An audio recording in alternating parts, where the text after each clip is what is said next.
calendario, cuando suba, voy a hablar de la reforma. De alguna manera voy a hablar de la reforma, y eso es así, y haceros una idea. ¿Qué va a ser así? Entonces, cuando sea el año 2018, pues habrá otros temas. Pero el tema da mucho de sí, el momento es el momento, y si no lo aprovechamos nosotros, pues ¿quién lo va a aprovechar? Bueno, vamos a empezar con una canción.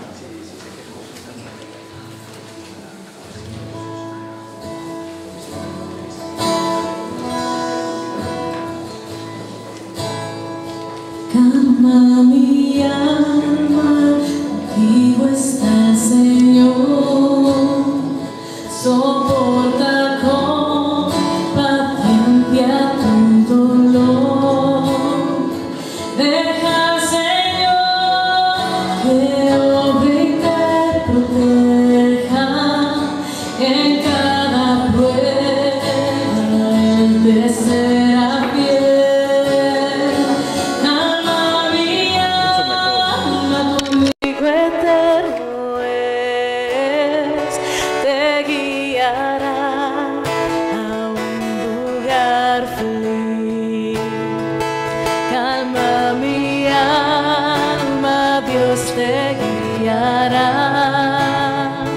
En el futuro como en el ayer, no pierdas la esperanza que hay en él, todo un misterio se revelará.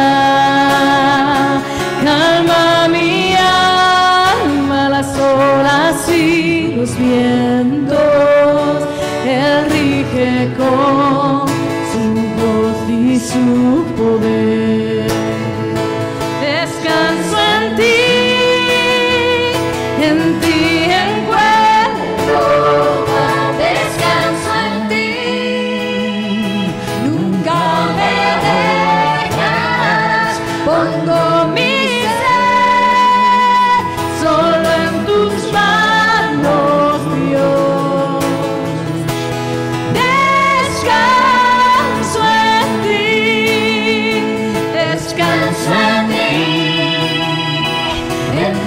encuentro paz. Descanso en ti, nunca me dejarás.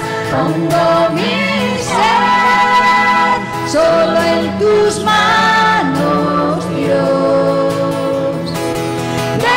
Descanso en ti.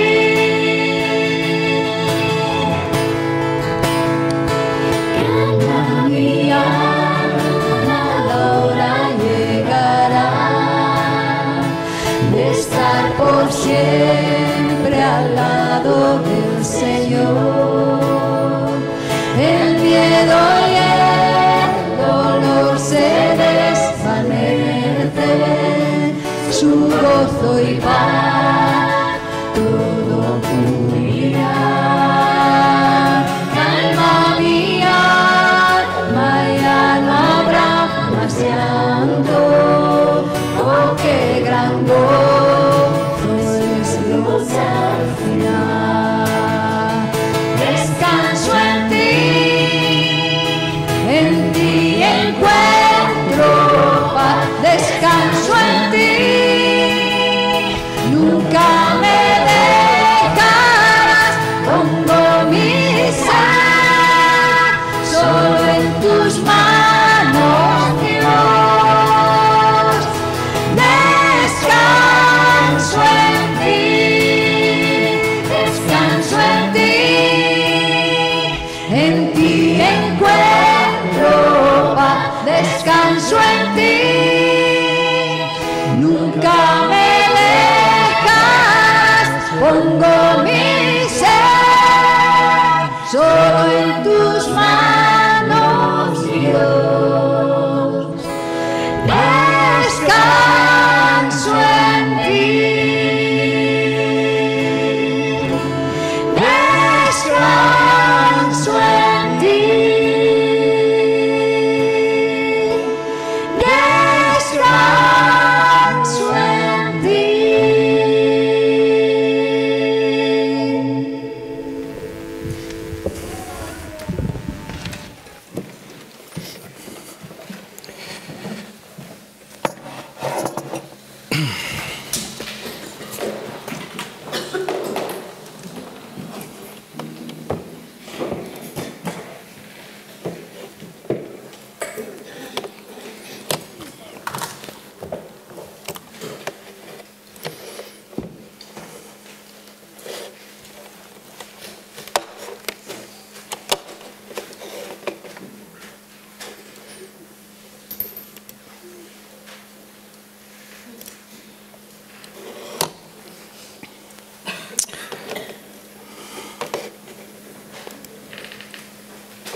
Yo estoy prácticamente seguro que esta canción, aunque es muy posterior al tiempo de uno de los protagonistas que traigo esta mañana, que evidentemente se sabe quién puede ser, podría ser otro, pero no, tiene que ser este hoy. Esta canción, que es de unos siglos posterior, yo creo que podría reflejar muy bien esa calma, ese descanso que encontró Lutero cuando sucedió que, entrado a fondo en las Escrituras, encontró el reposo a través de algunos de los libros esenciales del Nuevo Testamento, fundamentalmente a través de Romanos. Esta mañana también mi propuesta, mi compartir, está sustentado sobre lo que la semana pasada Gadea compartió. Cuando ella hablaba de piedad, devoción en un lado y religión en otro, esta es un poco la premisa que yo quiero traer hoy. Piedad, devoción en el sentido de entrega. Y de entrega no solamente de que tú te entregas a, sino que alguien ha sido entregado hacia ti. Y eso sí que tiene mucho más contundencia, mucho más mérito, y eso sí que es irreversible. Porque nuestra entrega es frágil, nuestra entrega generalmente hay que estar renovándola, reconfirmándola, levantando la bandera, y si tú no puedes, alguien detrás de ti levantándola, ¿no? Pero hay algo en el otro lado que es permanente, que no se mueve, pase lo que pase, la coyuntura política que sea, el hambre, cualquier acontecimiento en el mundo, y los hay de variado tipo, ¿no? Mi desafío esta mañana, poniéndome yo en primer lugar, era cómo ver que la teología de Lutero acerca de la cruz puede ser significativa para que nuestra congregación encuentre que su fe profundice y sea más profunda, ¿no? Sea más consistente, esté menos expuesta a los acontecimientos de la vida, a la enfermedad, a la pobreza, a la falta de trabajo, a cualquier cosa que cada día en 24 horas nos influye constantemente, ¿no? Como algo que está antes puede hacer que todos esos detalles de infortunios cotidianos queden relegados a un segundo término. Toda la Iglesia en un momento u otro de su vida como grupo humano, como congregación, esto el libro de Félix aporta mucha información al respecto, pues toda la Iglesia en un momento dado se encuentra en una encrucijada, en una disyuntiva, en una opción, en un camino, ¿no? O hacia la derecha o hacia la izquierda, o hacia la izquierda o hacia la derecha. Uno de los caminos nuestros como congregación puede conducir a la frustración y al fracaso, y eso es muy fácil que ocurra. Y hay otro camino que probablemente pueda llevarnos, no sé si hacia la plenitud, hacia el 100%, pero sí hacia un avance significativo en nuestra posición como congregación, como parte del pueblo de Cristo en Burgos, en España, en Europa, en el mundo. Y esto es importante. Creo que hay tres cuestiones con las que nos podemos identificar. Tres valores cristianos que son, yo creo que son cuestiones que conocemos, ¿no? He puesto, como se denominan en su término técnico del griego, el Evangelio. Pues para nosotros los que nos reunimos aquí varias veces a la semana y fundamentalmente los domingos, para la mayor parte de nosotros, este es un tema central. Esta es la razón. Detrás de la palabra Evangelio, pues evidentemente está la cruz de Cristo. Pero esta es seguramente la razón principal que nos debería mover a venir aquí. Otro de los aspectos con los que seguramente nos sentimos cómodos, bien asentados, que forma parte de nuestra identidad, de nuestro ADN, es que tenemos en general pues, una perspectiva hacia afuera, que sería el término diaconía, de servicio individual, de servicio colectivo, de servicio a través de obra social, de servicio a través del apoyo al vecino, de servicio en muy diversos aspectos, ¿no? Y uno más es un poco ese mismo, pero como hacia adentro, ¿no? Y en esto nosotros, por nuestra historia, por nuestra manera de ser, porque hemos decidido seguir siendo así, porque venimos de donde venimos, porque nos hemos fusionado los que nos hemos fusionado, pues forma parte claramente de nuestro ADN. Si nosotros de esto no podemos hablar, pues poco más tenemos que decir, ¿no? Nosotros somos un colectivo, una iglesia local, una congregación de comunidad, de relación, de fraternidad, de hermandad. Y yo creo que esto es bueno no perderlo de vista porque forma parte de cómo somos, de lo que somos. Y hay un reto.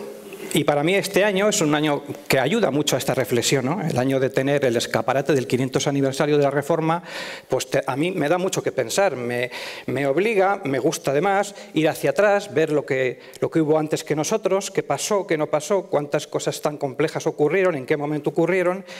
Y soy de los que dicen esto, ¿no? Hay un dicho que cuenta de la siguiente manera, ¿no? Quien insiste mucho en el pasado pierde un ojo, pero quien se olvida del pasado pierde los dos. Entonces creo que nosotros tenemos que sustentarnos mucho en lo que ocurrió, por lo menos no perder de vista lo que ocurrió atrás, siglos atrás, algunos siglos atrás. En este caso en concreto, en este momento en que estamos, en el 500 años son 5 siglos. En el marco del 500 aniversario de la Reforma, se trata de descubrir el valor de la historia a la hora de tomar decisiones. Esto es como yo lo veo, y lo ven muchos más, y lo que se nos ha compartido esta mañana también ronda en ese sentido, ¿no? Utilizar la visión y no el pragmatismo carente de principios. Esto me parece que es fundamental, cuando una iglesia no es un negocio.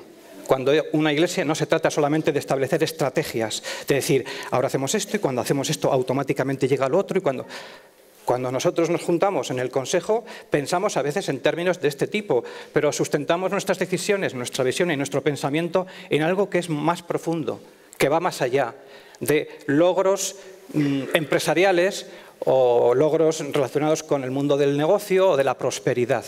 Entendemos nuestra vida en común y lo que nos debe ordenar de una manera distinta a cómo se entiende en una fábrica, a cómo se entiende pues, en un contexto de la sociedad actual en el siglo XXI, que es de todos conocidos, ¿no? La tradición es una reflexión acerca del pasado y la visión es siempre una reflexión acerca del futuro. Se trata de encontrar el matrimonio entre las dos cosas. Porque el Dios que creó el pasado puede utilizar la historia de forma ventajosa para nuestra vida y ministerio, utilizar el pasado para intensificar el futuro. Hay que considerar, y creo que todos estamos de acuerdo, que la mentalidad consumista que está a nuestro alrededor también entra por las puertas, sobre todo cuando las tenemos muy abiertas, de la Iglesia y se instala dentro de la congregación, ¿no? Y esta mentalidad consumista no solo ha invadido la Iglesia como espacio colectivo o social, sino que ha invadido también nuestra teología. Sería un poco aquí teología en el sentido de pensamiento profundo, lo que crees profundamente sustentado en algo, no simplemente ideado por tus sentimientos o tus emociones, ¿no? Un cristianismo que solo fuera de terapia, de autosatisfacción, que me ayuda a ser todo lo que puedo ser, debe ser reemplazado por el viejo cristianismo teológico y doctrinal. Aquí se me puede decir, jo, qué conservador te has puesto últimamente, ya estás haciéndote mayor y piensas en términos un poco a la antigua. Pues bueno, esta reflexión de este año, de tantas cosas que hay a nuestro alrededor con el 500, me ha llevado también a ir hacia atrás, hacia otros que antes que nuestra reflexión tuvieron las suyas, ¿no? Y las suyas muy sustentadas a través de la palabra de Dios, a través de la revelación, sobre todo en el Nuevo Testamento, ¿no? La Iglesia, a veces pienso, que tiene cada vez menos tiempo para la verdad. Y este tiempo, este poco tiempo que tiene para la verdad, ya os estoy avanzando para dónde quiero ir, nos ocupamos en el crecimiento interno, nos ocupamos en la renovación de la alabanza, con nuevas formas, con más instrumentos, con menos instrumentos, recuperando viejas canciones que ya teníamos olvidadas. Apoyamos mucho una obra social concreta. Esta mañana hemos tenido un ejemplo, tenemos un proyecto que forma parte también de nuestro ser, de lo que somos. Tenemos una misión global. Tenemos que dedicarnos al evangelismo, del tipo que fuere, personal o colectivo. Pero todo esto, todas estas acciones, todas estas iniciativas deben pasar por un camino, y es por el estrecho mensaje de la cruz de Cristo. Hay un personaje que estáis viendo que es claramente Lutero, que esto lo encontró de una manera un poco dramática y que me ha servido a mí para reflexionar al respecto, ¿no? Cuando estamos hablando de la justificación solo por la fe en Cristo, casi siempre nos quedamos con la primera parte de esta frase que he puesto a continuación. Poder para salvar, pero también poder para ayudarnos a ver.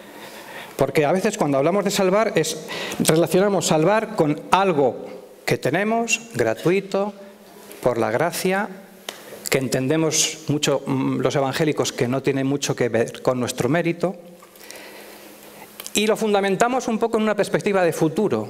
Somos salvos, por lo tanto, estaremos con el Señor en su momento, y tenemos 10, 15, 20, 30, 40, 80, 90 años de vida en esta vida en la tierra, y bueno, finalmente nuestros trajines, nuestros problemas, nuestras dificultades las sosegamos porque tenemos esta expectativa puesta en un momento dado que no sabemos cuándo va a ser, allá en el horizonte último, porque estaremos con Cristo. Pero la teología de la cruz, el reto para mí a nivel personal, y debería ser para todos nosotros, es cómo nos ayuda a ver hoy, cómo nos ayuda a ver hoy, mañana, después y al otro, hasta ese otro final, que sí que será un final por lo menos aparente, ¿no? No es fácil de explicar, ¿eh? Tampoco es fácil de entender.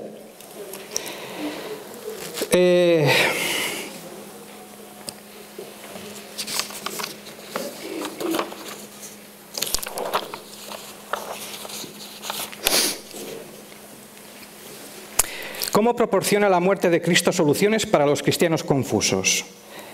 Lutero, que nació en 1483 y murió en 1546, coetáneo en la última etapa con nuestro paisano Francisco de Encinas, del que haré 2 menciones solamente, captó con profundidad esta idea del poder de la cruz.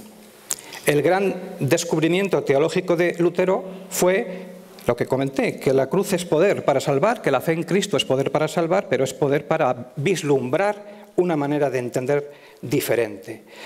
Este Lutero, al que Encinas llamaba Pericles, y no me voy a entretener, pero cuando menciona Pericles no coge un nombre al azar. Si vais a vuestras bibliotecas, y claro, a la biblioteca de todos es la misma, Pericles era un personaje griego con una personalidad muy notoria y muy evidente, y Encinas no lo coge gratuitamente. Pues Lutero nació en un mundo que se iba desvaneciendo. El siglo XVI y los siglos anteriores era un mundo donde la pasión por la verdad estaba desapareciendo y crecía de una manera denodada el aburrimiento por las cosas del Evangelio, por las cosas de Dios. Había 3 problemas en aquel tiempo. Los cristianos aprensivos, por las razones que ahora explicaré, las iglesias mundanas y los reformadores moralistas. Estas 3 situaciones no ayudaban mucho a encontrar una solución. El siglo XVI podemos decir que era una época claramente de ansiedad. Y esta ansiedad se reflejaba de diferentes maneras. Había una ansiedad física que podemos considerar moderada, que tenía que ver con el temor a la enfermedad y a la muerte. Esta enfermedad y esta muerte generaban esta ansiedad física moderada. Había una ansiedad que podemos denominar moral, y esta era muy agobiante. ¿Y por qué era agobiante? Por el temor a la culpa y a la condenación, y porque la Iglesia de aquel tiempo no tenía respuestas adecuadas para resolver este temor. Y había una tercera ansiedad que podemos definir como existencial, pero de un modo extremo, ¿no? El temor a que la vida careciera de sentido y propósito produjo esta ansiedad existencial extrema.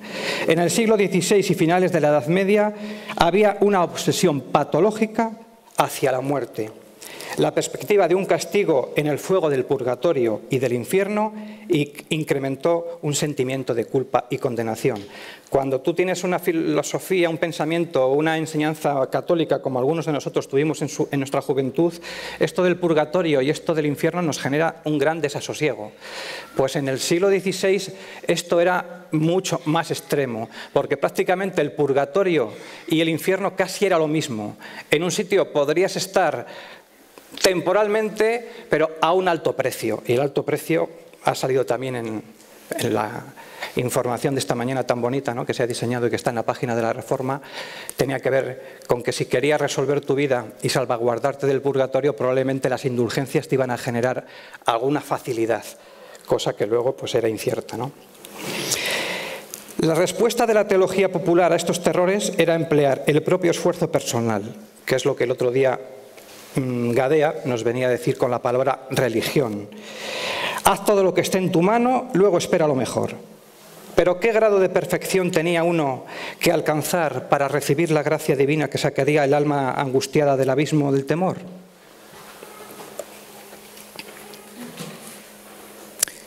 Esta respuesta de la Iglesia mal equipada también estaba en el propio Lutero. Lutero era un cristiano mal equipado.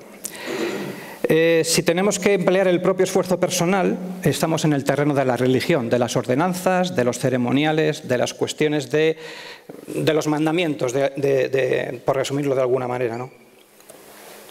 Lutero estaba en ese tiempo, era su tiempo, y aunque tenía una especie de angustia vital permanente que le hacía ir a buscar una solución a su problema profundo interior, los remedios que se le ofrecían eran los mismos que tenían los demás, aunque él tenía mayor conocimiento y parece ser que es evidente que él tenía un hambre profundo de encontrar una solución a esto, ¿no? ¿Qué descubrió Lutero? Pues descubrió esta cuestión, que somos justificados por la fe, que yo a esto lo llamaría la devoción, la piedad o esa entrega que comenté esta mañana en referencia a la predicación que hizo Gadea el domingo pasado, ¿no? Concluimos, pues, que el hombre es justificado por fe sin las obras de la ley. Esto es uno de los pensamientos que revolucionó el alma, el corazón, las vísceras de Martín Lutero en su momento. Cuando pudo hallar el significado de este y algunos otros versículos en la palabra de Dios, revolucionó su vida. Cuando he hablado que la iglesia a la que acudieron casi todos los cristianos en el siglo XVI estaba mal equipada, pues es evidente. En ese tiempo, si tú has estudiado un poco de historia, puedes echar un vistazo cómo estaban las estructuras eclesiales, cómo estaban las universidades, las órdenes monásticas, cómo estaba la cúpula, vamos a decir, de la jerarquía de aquel tiempo, y quién era el Papa y los papas de este tiempo y los anteriores. En el tiempo en que le tocó vivir a Lutero, el papa del momento era León X, y León X solo tenía dos preocupaciones: la pasta y la política, y un objetivo en su vida: edificar no una iglesia como esta, sino la Basílica de San Pedro de Roma y la Capilla Sixtina. Y para eso no había manera de frenar sus necesidades pecuniarias. Tenía que conseguir dinero como fuera, porque ese era el proyecto de su vida. Era un proyecto que el Papa anterior, Julio II, le había dejado casi encargado, y él, por vocación, por ministerio y por afán y de notoriedad, quería llegar a conseguirlo, ¿no? Y para eso se rodeó de los grandes artistas del momento, para edificar, decorar, pintar, hacer las esculturas de aquel gran templo que hoy sabemos dónde está y que vemos en televisión continuamente, ¿no? Y para esto encontró la solución. Renovó la práctica de las indulgencias, las indulgencias no eran una novedad. En aquel tiempo se renovó el uso de las mismas. Y en síntesis, tú dirás, ¿y qué es una indulgencia? Pues es algo muy sencillo: pagar más dinero para que tu tiempo en el purgatorio se haga más corto. O sea, ese es el sentido de una indulgencia.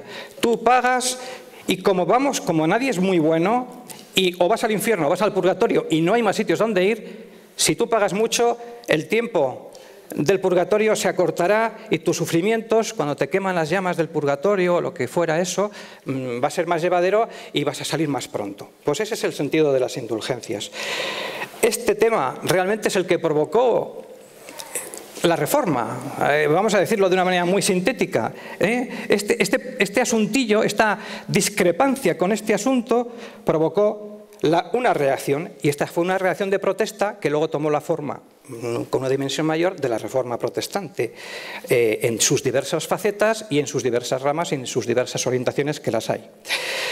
Este Papa excomulgó a Lutero en 1520, pero estaba ciego porque nunca percibió de verdad la profundidad de la protesta de Lutero o la extensión de su impacto que vino después, ¿no? Para León X, el único problema verdadero de la Iglesia era la falta de dinero. Y cuando hablábamos de que el otro problema, uno de los problemas de la Iglesia era las reformas, solamente que proliferaron muchos reformadores morales, pues estos reformadores morales, ejemplo exclusivo y ejemplo preferente y fundamental sería Erasmo de Rotterdam, tampoco resolvieron los problemas de la Iglesia de aquel tiempo.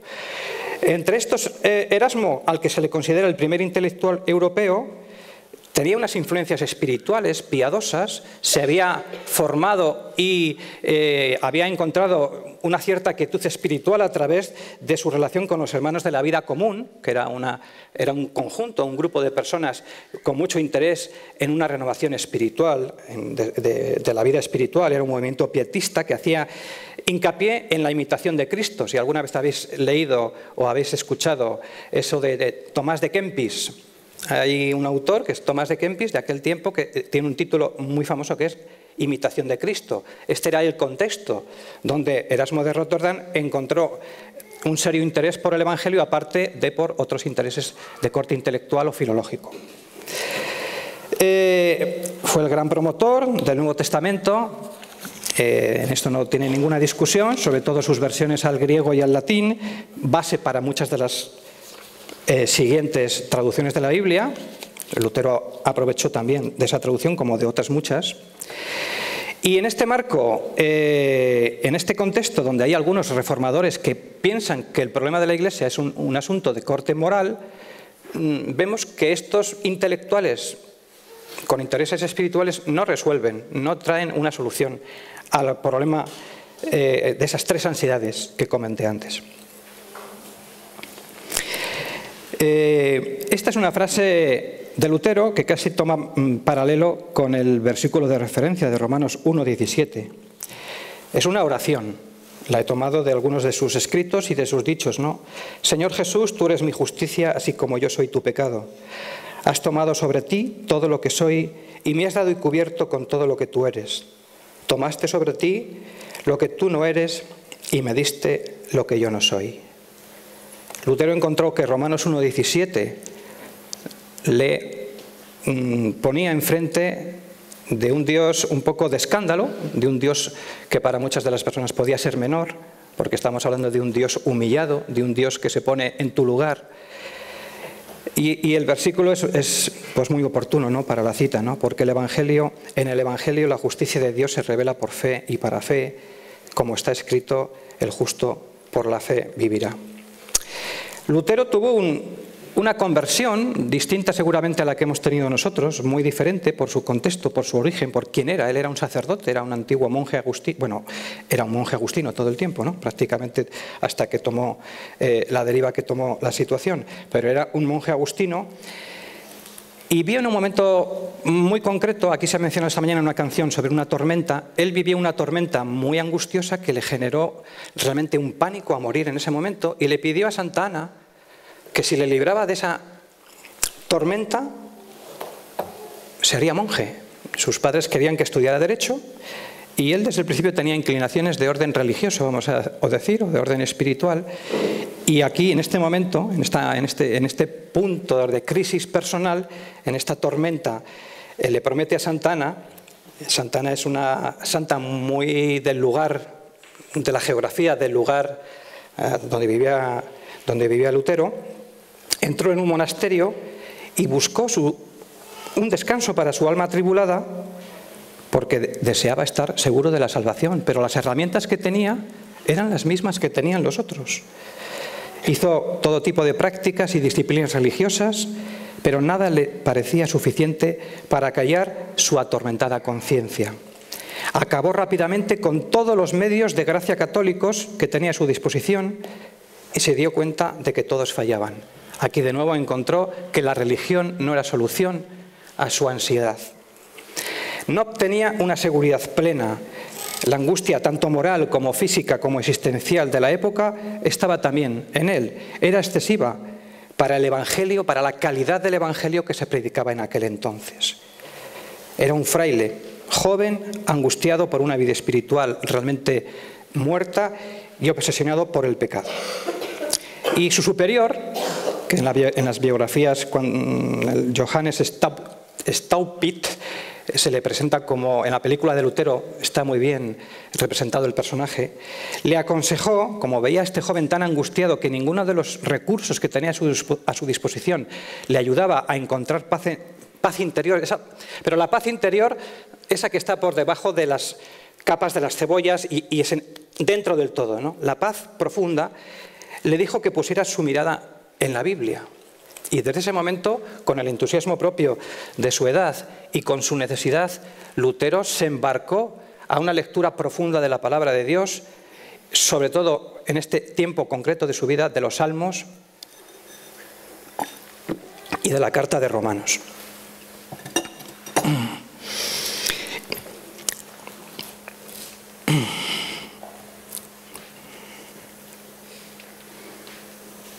Lutero encontró no solamente que somos justificados por la sola fe, sino que estaba todo escondido en la cruz de Cristo.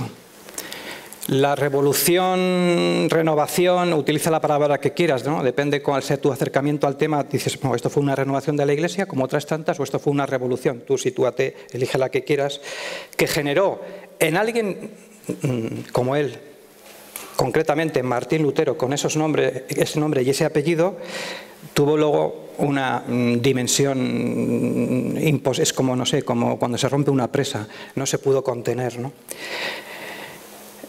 Hay 3 versículos que Francisco de Encinas, en su traducción del Nuevo Testamento, 3 versículos, entre otras consideraciones que le generaron las sospechas y le marcaron claramente como sospechosamente luterano en su tiempo, son 3 de los versículos que tomó Lutero como soporte para su encuentro de renovación con una cuestión que no fuera solamente religiosa. Romanos 3:22, Romanos 3:27 son los versículos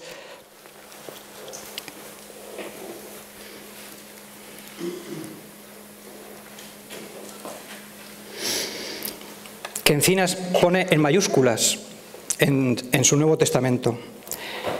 La justicia de Dios por medio de la fe en Jesucristo para todos los que creen en Él, eso es Romanos 3:22.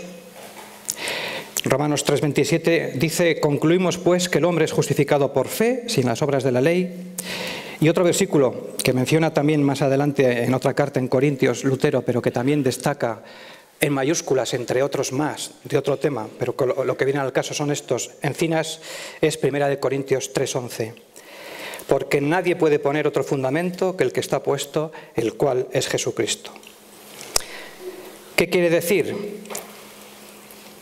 Que Dios nos declara perfectamente justos ante sus ojos, no a causa de nuestra justicia real, que es una justicia insuficiente, sino solo sobre la base de la justicia perfecta de Cristo, que es transferida a nuestro favor y superpuesta sobre nuestra situación ante Dios por medio de lo que hace Cristo, no por lo que hacemos nosotros. Para un monje espiritualmente agostado, no agotado, agostado, es decir, sin argumentos de ningún tipo, en una época ya debilitada por la fiebre de la ansiedad no resuelta, la verdad de la justificación por la fe era una cura milagrosa. Y le pareció que las puertas del paraíso se abrieron ante sus ojos. ¿De qué manera? Entendiendo que la justicia de Dios es misericordia, gracia, perdón y que no es castigo, sin que tengan que intervenir otros méritos que el acoger o el creer este don tal y como lo halló en Romanos 1:17, porque en el Evangelio la justicia de Dios se revela por fe y para fe, como está escrito, mas el justo por la fe vivirá. Lutero trató de compartir muy rápidamente este descubrimiento con el resto de los cristianos europeos, que también eran cristianos aprensivos, como había sido él hasta este momento de su vida. Y cuando clavó sus 95 tesis, denunciando no solo el comercio de las indulgencias, sino la pérdida de la verdad por parte de la Iglesia, se abrió la gran puerta de la Reforma.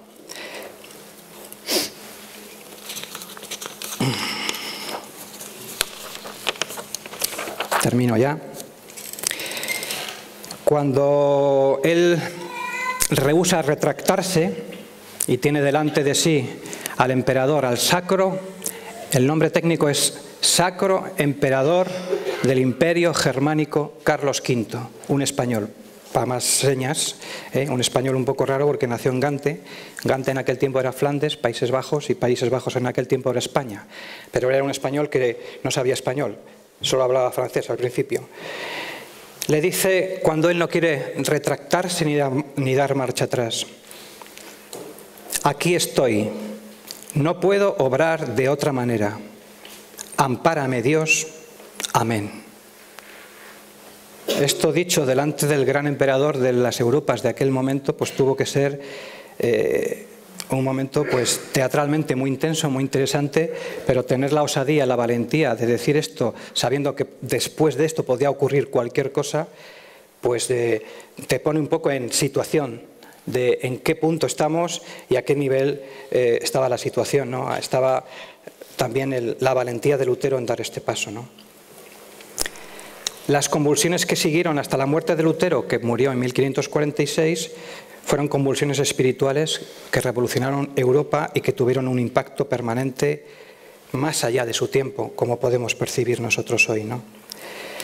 En sus pensamientos acerca de Primera de Corintios, porque lo insensato de Dios es más sabio que los hombres y lo débil de Dios es más fuerte que los hombres, Lutero sabía lo que Pablo estaba diciendo. Y estaba diciendo acerca de la cruz, y para él inauguraba una idea completamente nueva acerca de Dios.